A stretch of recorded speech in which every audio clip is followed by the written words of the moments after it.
Yeah. In the past, I brought some writers here, and some of the things they say, they tend to suggest that there is this competition to have your book recommended for reading in schools in Nigeria. That is essentially one way of surviving, making sure that people will buy that book. How is it like? What's the process of getting books into schools in Nigeria? Is it cutthroat the way they talk about it?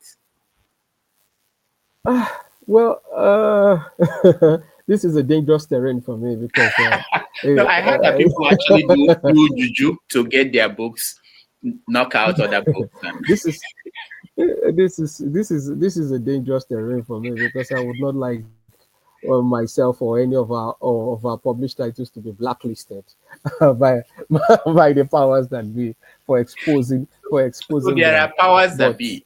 Who are the uh, powers that be? ah, well, they are government agencies that are vested with the power and the responsibility to assess books and decide whether they are fit or not for admission into the school curriculum. You have them at the national level, you have them at the state level. So, but one of the things that we have found is there's a lot of paddy happening in that system. And rub my back, I rub your back, because you see some books that are recommended text in schools. From time to time, I try to go through the books that my children read, for example, and I think my children have been largely fortunate, maybe because of the kind of schools they go to, right?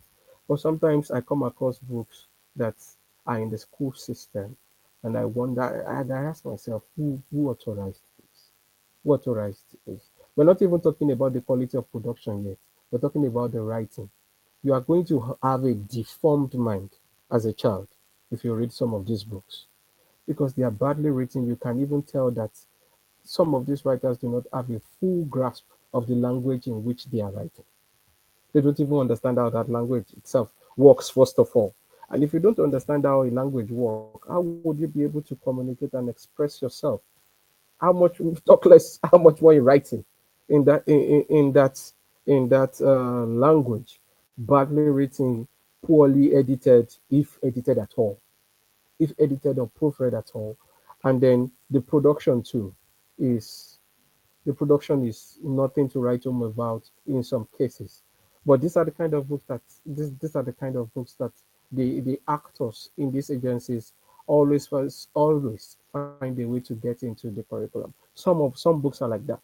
So you have a mix. You have the good ones, and then you have the terrible ones. And I think that if we do not, they see it as a sort of, it's a money making thing for them. Really, it's not about, there's no little or no concern about the development of the child that will read the book. Because if the development of the child that will read the book is the concern, these are people whose daily duty is to scrutinize. There are standards, stipulated standards for vetting these books.